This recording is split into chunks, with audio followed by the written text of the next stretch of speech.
Right, roles, responsibilities, and contact details. So these are the people really that you need to it's really important. This actually, it's really important to have a. I mean, sometimes they call it a responsibility matrix or a responsibility hierarchy, and you've probably seen them, in terms of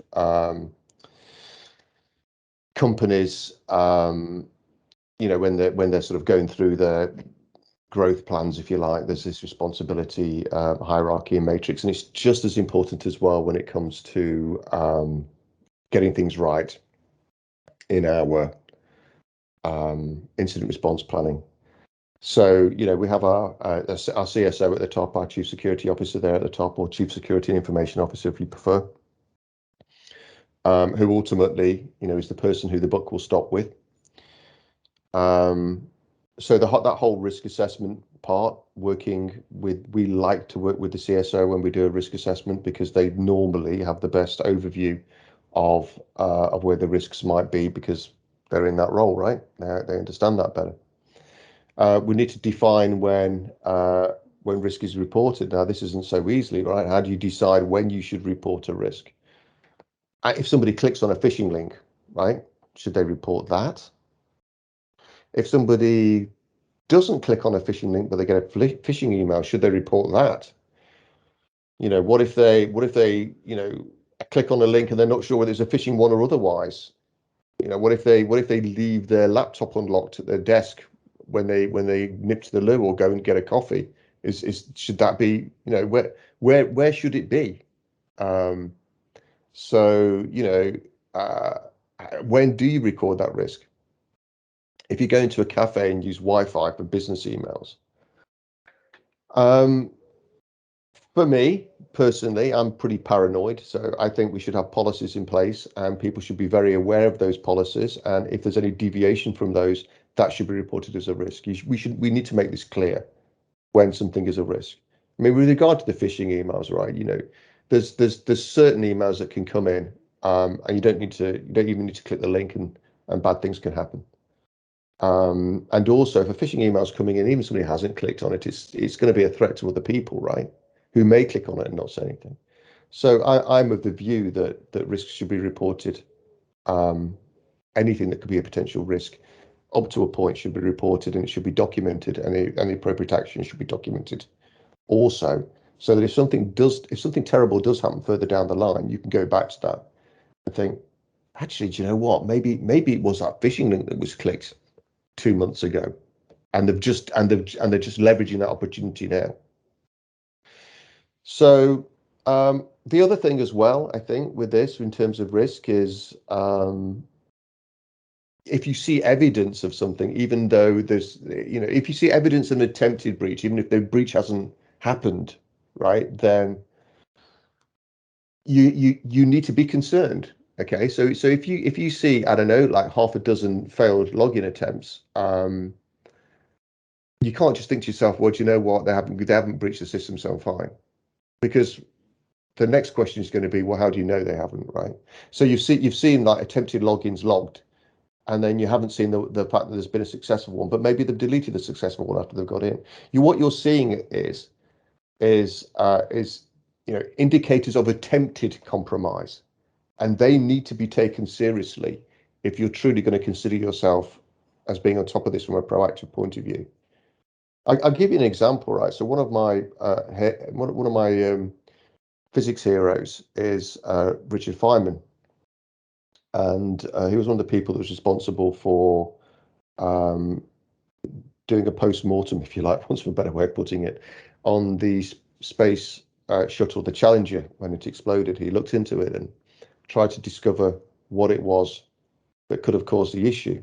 It's a long story, I won't go into it, but one of the things, this wasn't the issue, by the way, but one of the things that he determined was that there were micro fractures in the turbine blades on the Challenger. And he sort of raised this, and he was told, well, no, they're fine, that's just a maintenance issue, right? So as soon as we see those fractures after each flight, they're within tolerance, so it's fine.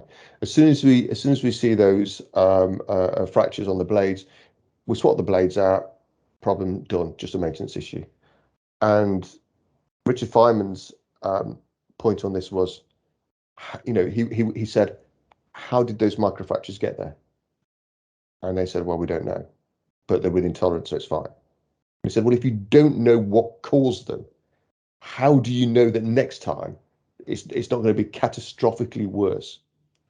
So if things are happening on your network, and this is all very much, seam level here.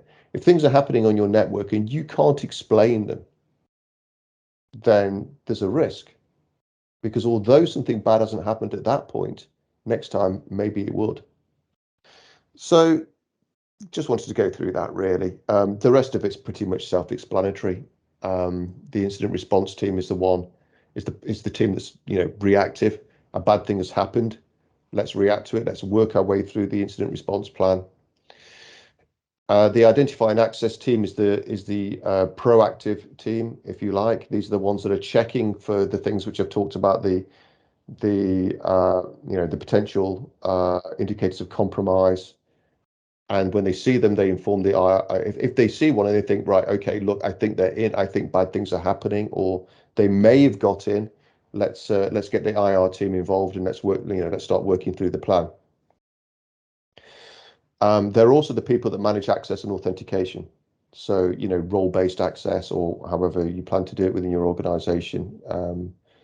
Usually the best way to do it is give people as little permission as possible to access resources and wait for them to complain. And then when they complain, look at the complaint and see whether you think it's valid enough to legitimize them having access. That's always how I did it when I was doing that role. Then you have the IT operations team that's responsible for ensuring that everything is patched and up to date. And let's be clear about this, aside from, users being dumb, not dumb, not sufficiently trained, is one of the probably the key reason for compromise. A very close second is its systems not being patched and updated appropriately. And I've just put cyber insurance on the bottom there because this seems to be something that people are talking a lot about at the moment. And from my point of view, it's something I think we should be very careful with. So, so the thing about cyber insurance, and this is our experience of it when we've done incident response with companies who have had cyber insurance, it's one of three scenarios. They either don't pay at all, they pay a limited amount compared to what you think they're going to, or they pay the whole thing. And with regard to paying the whole thing, that only usually happens when the cost is very low. Once the cost becomes significant, they start looking at the myriad of clauses which they have in their insurance documents to try and get out of having to pay you. So they're normally weighing this up, right? They're going to think, well, if we don't, this is my view, by the way, I don't have the statistics to back this up. This is a view, right? So let's get that clear before I get into trouble. But this is how it seems to me. That they're looking at the scenario and thinking, okay, how much is this going to cost me in terms of reputational damage if I don't pay? So if I don't pay this claim, how badly am I going to get battered for this in the media, and how much business might I lose as an insurance company? Versus if I accept it and pay it, how much is it going to cost us, and how much damage will that do to our company? And it's a simple bit of maths for these guys. If they think that it's not going to hurt them reputationally, that you're less likely to get any money, in my view. So I wouldn't advise against cyber insurance because it's not particularly expensive, I don't think, and have it, yeah, why not, right? But just be careful, because it's not going to be it might not be the panacea or the silver bullet that you think it will. I've seen many companies receive nothing or a fraction of what they thought they would get in terms of the costs, because they have the human error caveat is the favorite one, where they say, well, we don't pay out if it's human error. Okay, well, what's human error? Somebody clicked on a phishing link, human error. Somebody hasn't patched the systems, they should have done, human error. They can always pull the old human error card out the bag if they don't want to pay you. So, and I've talked to the insurance companies about this, by the way, and asked them a whole barrel of questions regarding when they would and when they wouldn't pay out. I've never ever had a straight answer. It's always been flannel. It depends, is normally what I hear. So just be careful with that one on cyber insurance. I think this might be your slide, Luke, is it? Yeah, absolutely. So yeah, once you've effectively planned for your incident response provision, what's the next step? So how do you effectively identify a breach inside your organization? And like the efficacy of it is the most crucial thing about it. Because most organizations unfortunately don't do it effectively, with the mean time for detection since the initial incursion being 228 days. That was from IBM's 2020 threat landscape report. Now, 228 days is a massive time, and from a lot of the incidents that we respond to, we haven't seen an incursion lasting that long from the evidence that we've collected, but it does present a massive issue. And just going back to the efficacy, so identification can take many different steps. So, if you walk up to your domain controller one day and you see a ransomware page, just as a desktop background, you have identified that there's been a compromise, but it'd be difficult to argue that was effective, because at that point you're done. So really, it's just about trying to look for other metrics in order to more subtle metrics from the data that you can collect in order to actually identify when this has happened. So, if you have a SIM solution, so that's where you're aggregating logs from a wide range of systems and applications, and you start to feed in threat intelligence into that platform, and then you can start to see, oh well, there's been a malicious request, a request to a known malicious IP address. Then from there, then we can instantly say, okay, that's cause for concern. We need to go and investigate. What made that request? Why did that happen? It could be something a lot simpler. It could be a user reporting that they've submitted credentials to a phishing website, or it could even just be they've left a USB stick on a bus or their laptop or whatever. And how well, it's difficult to defend against that one after the fact. But how can we build a better picture so we can identify sooner up the events that are going to actually occur? So in the slides, I've just identified into 5 sections how you can, some of the tools and technologies you can actually use to build up this identification capability within your organization. And how you're going to do the identification is going to depend heavily on what tools you have and how far you are in your cybersecurity maturity. So there are some big hitters up there. So for endpoints and servers, we've got like endpoint detection and response. So these tools are absolutely brilliant, combining if known threats against antivirus, user behavior, also inspecting network connections depending on the vendor that you have. And if it detects anything malicious in any of these parameters, then it will give you a nice clear indication of a high severity alert or whatever severity it might be. And then from there, you can undertake your the rest of the incident response stack. So it's doing the identification for you. So from that point, it's fairly easy. You just pay the money to the people, and then it will tell you, it will identify the threats for you. But really, if you've got a mature program, a cybersecurity program, then you want to be looking at what other data sources, what other things can I be looking at to help me identify that something's gone wrong inside your organization. And I've put in some other ones in there. So, for example, like we said about user reported incidents and also customer reported breaches as well, which is quite an interesting thing. So we've responded to, well, it's a handful of incidents now with the email. It's been compromised of like it's been sales and also a HR person as well.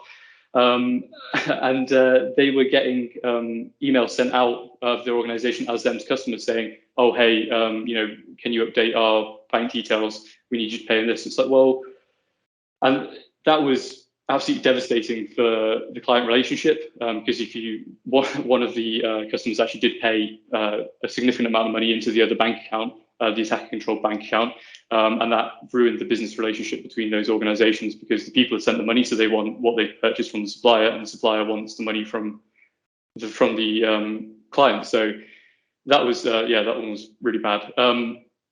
But it's really how you collect all these things. So as Dave alluded to in the first bit, when your users report incidents, how do they know how it should be done? Would they email a member of your IT team? Would they a member of your security team or their manager?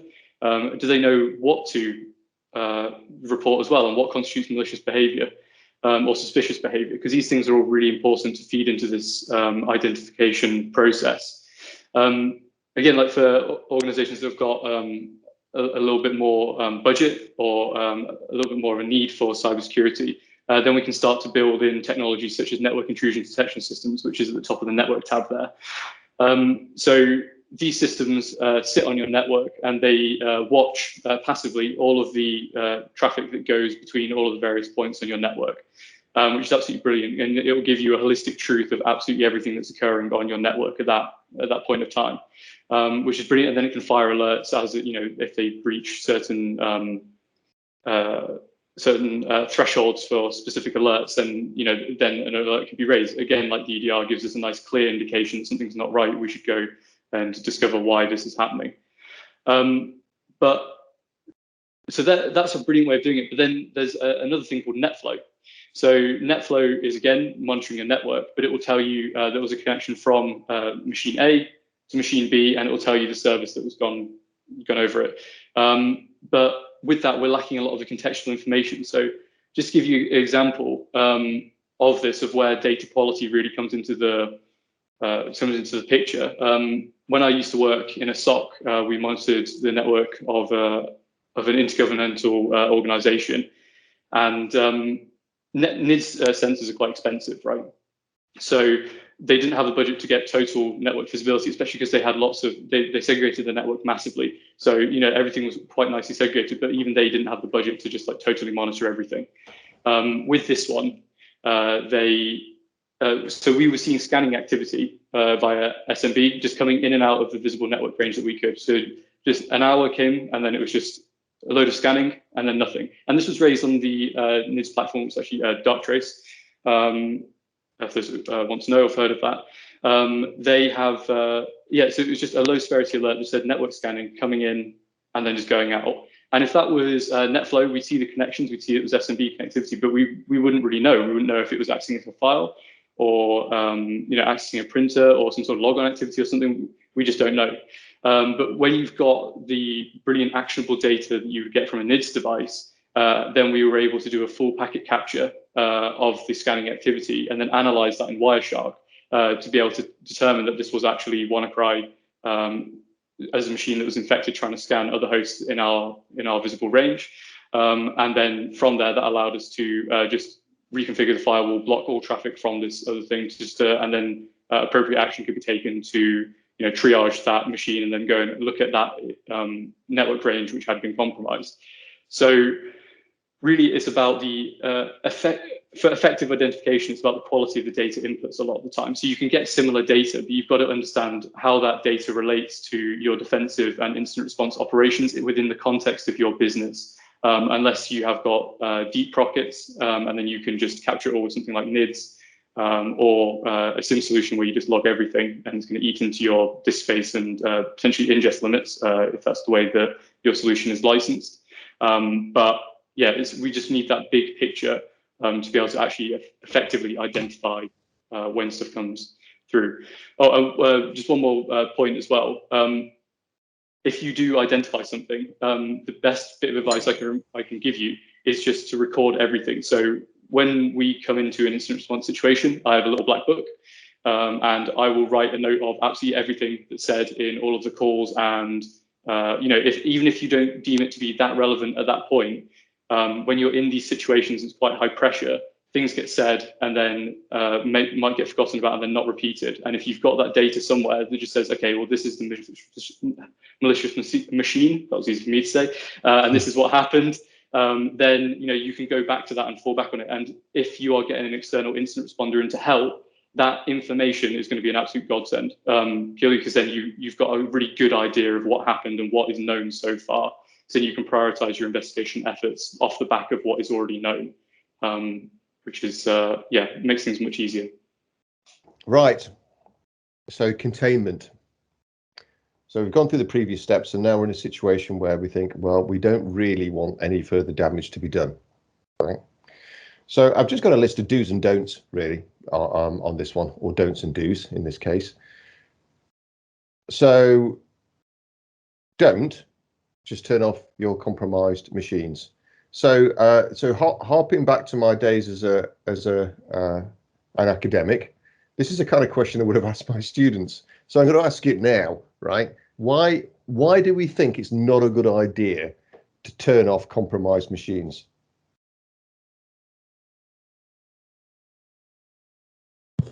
Because you lose all the evidence of what happens. Thank you very much. I think was that Ryan? It was, yeah. Oh, okay. I was just looking at all the muted mics and just waiting for what to be turned off.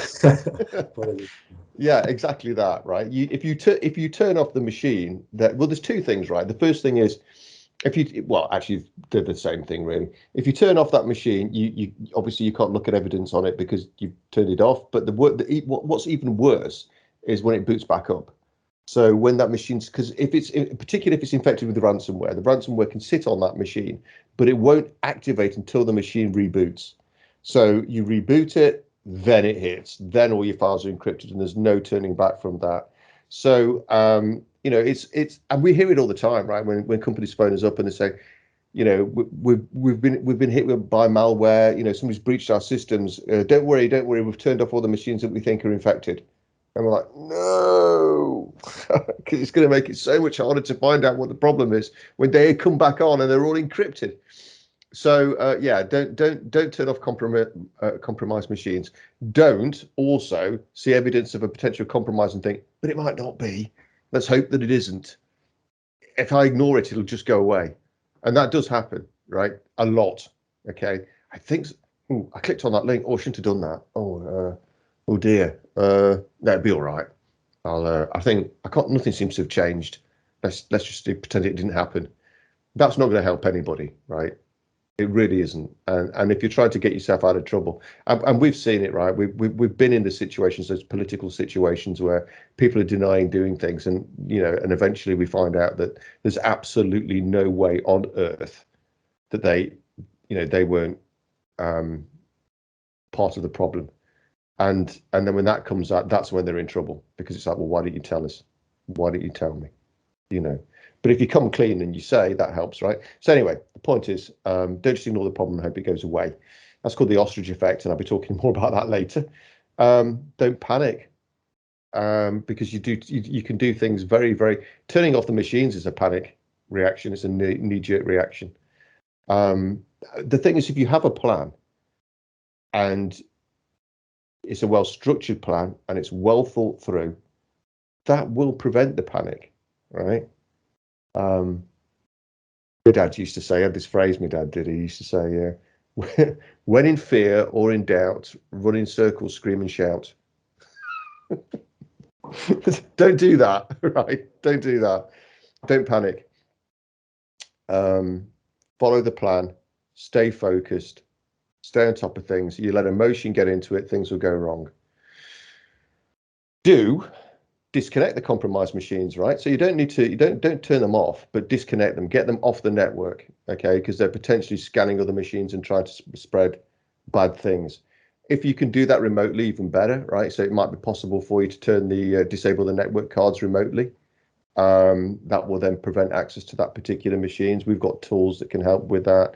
Synet's a tool that we use a lot for detecting compromised machines and then quarantining them.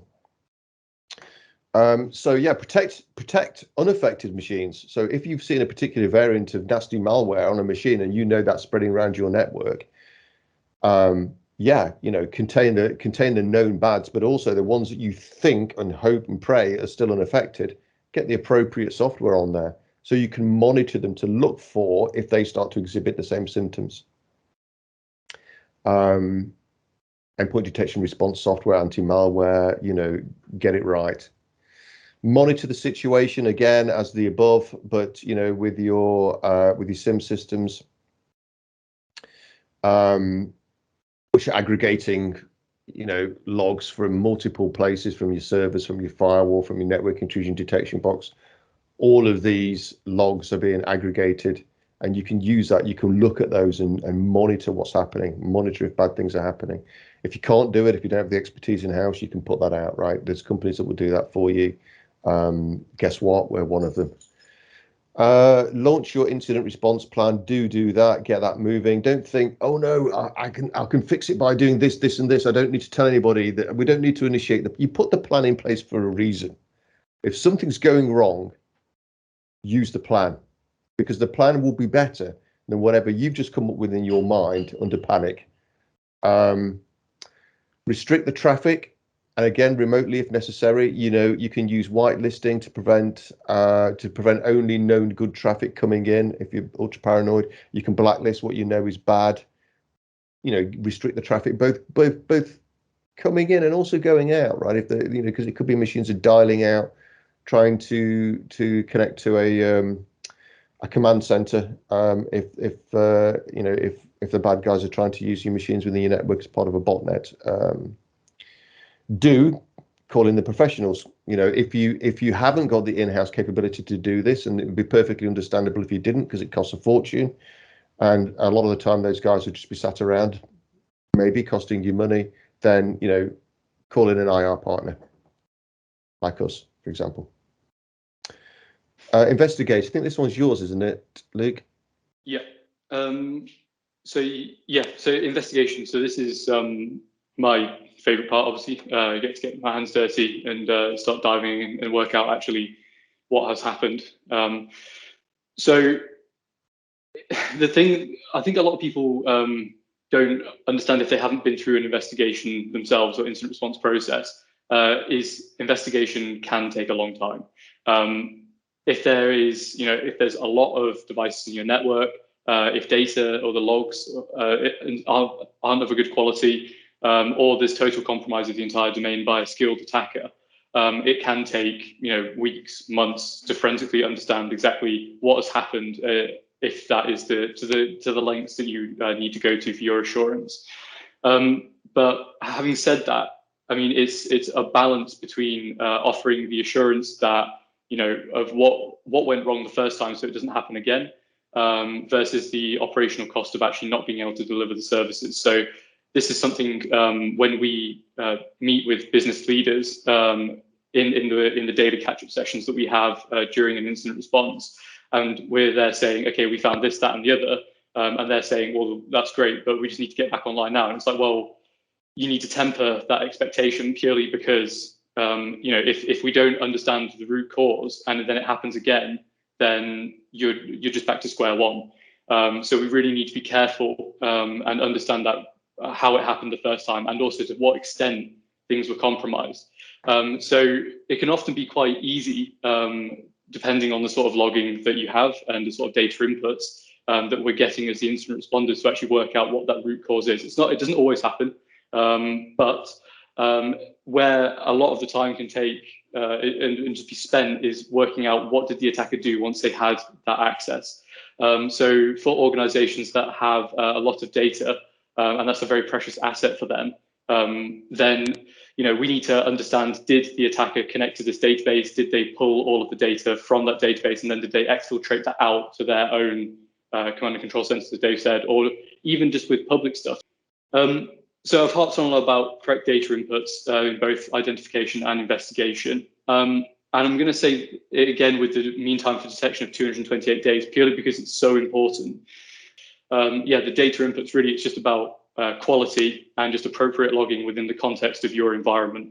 It's really essential that all of the stuff that you're desperately worried about is you've got perfect visibility and eyes on of that. And if you start there and build out and build out and build out until you get to holistic capability, that's really what we want to achieve in the investigation. Right. So eradicate. Right, eradicating the malware, right? Removing whatever caused the bad thing to happen. Ensure that the root cause is fixed. And we've said it a couple of times before already, but just to say it again, if you haven't got that root cause fixed, it's going to happen again. You are going to be back to square one, go through the whole thing again. Be sure it's all gone. All of it's gone. Every last bit of it's gone. It's without wanting to over dramatize it, but it's like cancer, right? If there's just one small part of it there, it's off and running again, and it'll come back. So take that, as painful as it is, and it will be painful. to go to make sure you get the process right. Don't bring everything back online until you are sure, because yeah, the second time it happens is the first time you can make excuses. The second time, it's just humiliating.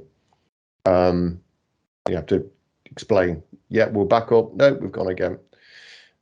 Ensure that stealthy access points have not been added. One of the first things that bad guys do when they get access to your networks is put back doors in, add accounts in, that sort of hide and that you can't see. There'll be, if there's unexplained services suddenly start running, don't just think they're probably legitimate. If you don't know what they are, go, as I mentioned with the turbines comment. If you don't know what they are, how do you know they're not vicious? Eradicating the risk. So the first part there, eradicating the malware. Second part, eradicating the risk. Segregate your network.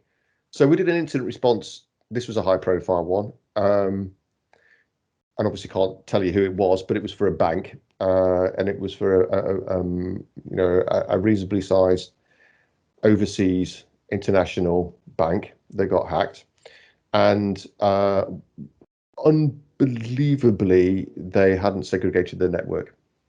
So, they had their CRM systems were connected to their banking systems, as insane as that might sound.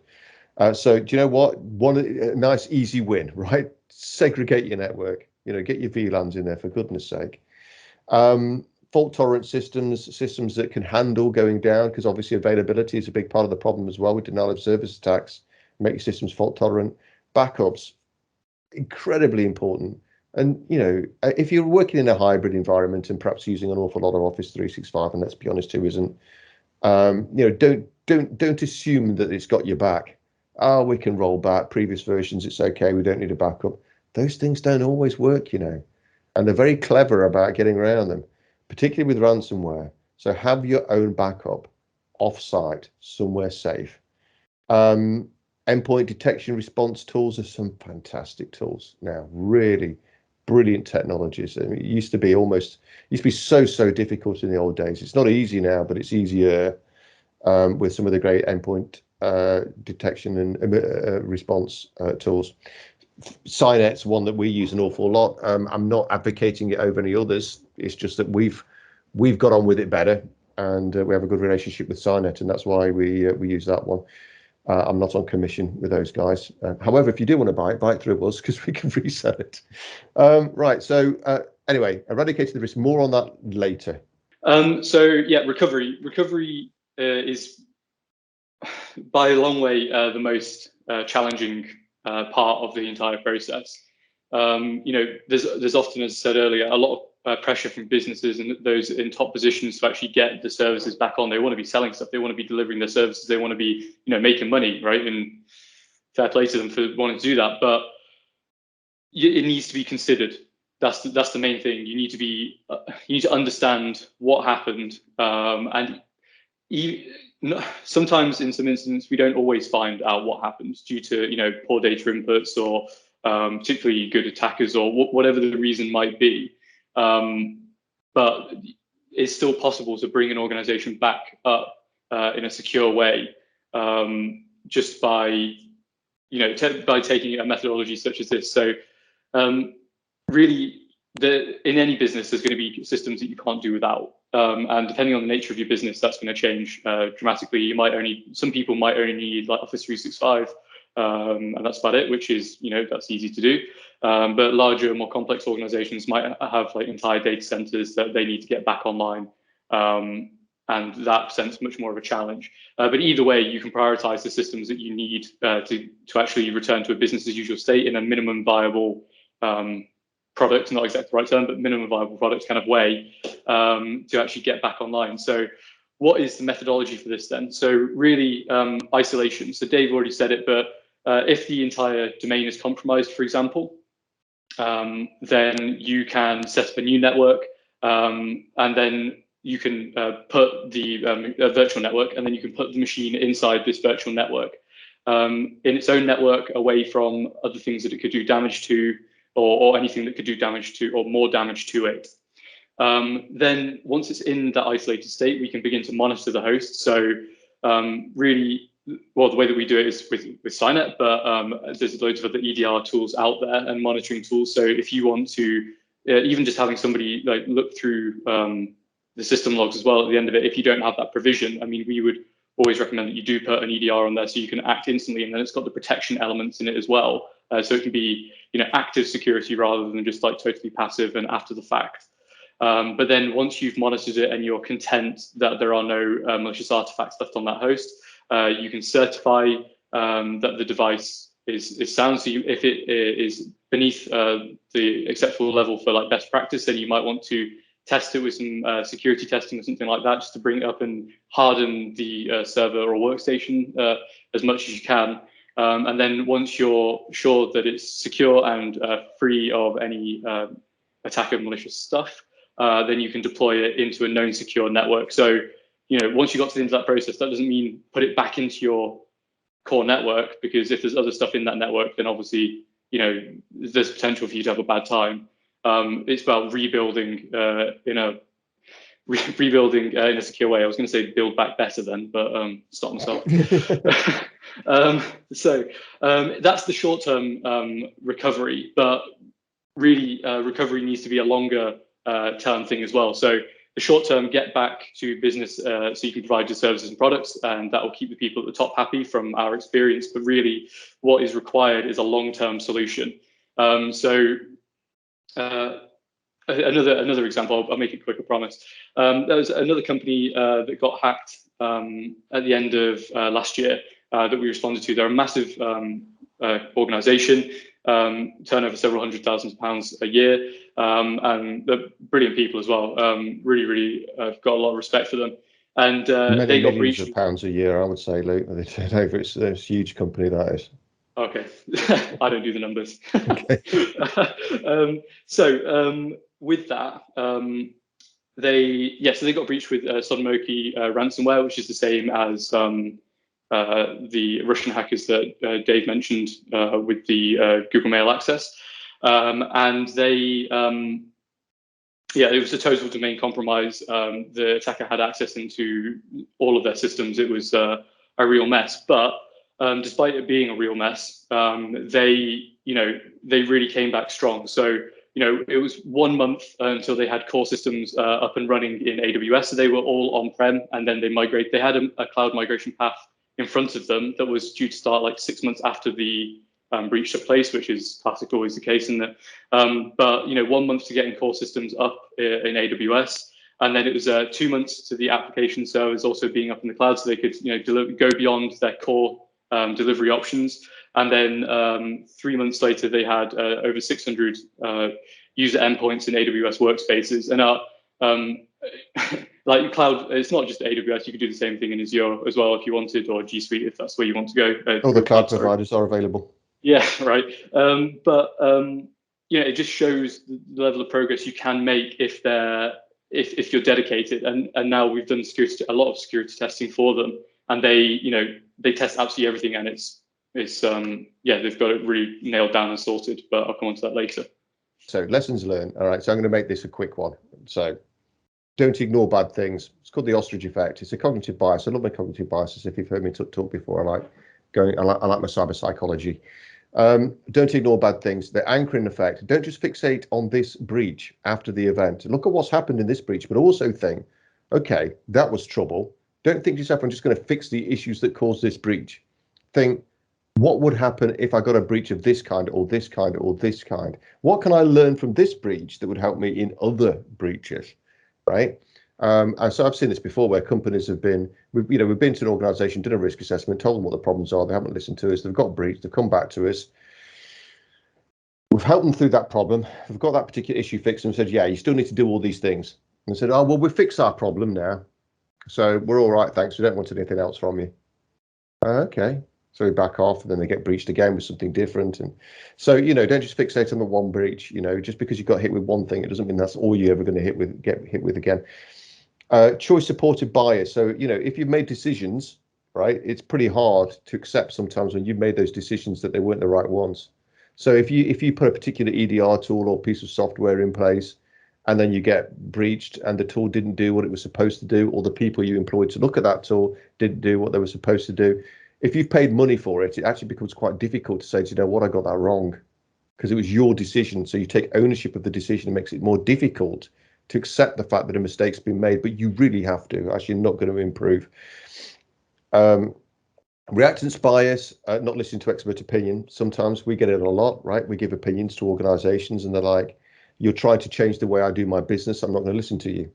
You want me to do X, Y, and Z. I'm not going to listen to you. I think you have an ulterior motive. You're just trying to get money out of me. That's all it is. So, this happens, right? So, hey, look at COVID. Happens all the time. Experts not being listened to. Facebook expert listened to. Crazy, right? But it happens, and it happens in cybersecurity as well.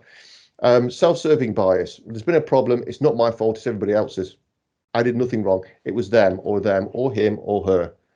We see it all the time with the finger pointing. Doesn't help anyone. If you've done something wrong, accept you've done it wrong, and in fact, look for the thing that you did wrong, because starts with the man in the mirror, right? As Michael Jackson once said. Status quo bias. Don't favor decisions that don't cause a change. Oh, let's do X, Y, and Z because we don't have to do anything if we do those. We don't have to. Let's not do a. Bye, Mike. Thank you. Let's not do a VLAN. Let's not segregate the network. That's too much trouble. Let's instead do this because it's easier and we don't have to change any our way of operating. We don't have to change our processes or our policies or anything. That's no good either. Make the decisions that are going to cause a change, not the easy decisions. Testing is crucial. If an incident, depending on how it's manifested itself, has identified that there are weaknesses inside the organization, then we need to better quantify all of those issues, and testing is one way that we can do it. So the testing can focus on three main areas. We've got people, process, and technology, and that's the same across all of cybersecurity, really. But if, for example, you had a phishing attack or some sort of social engineering, well, then there's obviously an issue with people or maybe processes. So we need to give the people the tools to identify phishing emails better in next time, or some cyber awareness training. Just really, fix the issues, but also look across the organization as well. So, if it's not always good enough just to pay the money and hope that the whole thing goes away, because there isn't one security tool which can fix all of your issues. It needs to be really holistic in terms of how you look at it. Red and purple team assessments are one way in which you can give you kind of that holistic view as to what's the issue inside your organization. So red is offensive, blue is defensive. So when we talk about like hackers and pen testers, they're on the red team. Your SOC analysts and IT administrators, they're the blue team.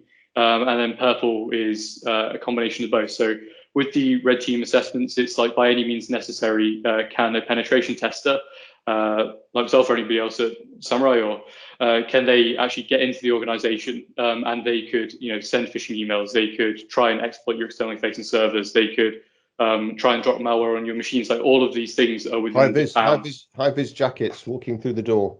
Right, exactly. With a ladder over your shoulder and just, I'm here to fix the aircon, that sort of thing. Well, then you're in and you can plug a network cable in and then start hacking away. And so that's like the most kind of offensive way of you could assess those things. And then purple kind of comes to strike a balance between the red and the blue team. So as an attacker, I would say, I've launched this attack against your systems. Did you see it? Yes or no? And if it's yes, great. Then it's up to them to take the appropriate action to kick me off or do whatever they want to do as defined in their playbook. But if they didn't see that, then that is potentially an issue, because that's a way that an attacker could go unnoticed and potentially start compromising stuff in their network. So it's not just technology like pen testing. It's got to be a holistic suite of testing that needs to take place to appraise that risk.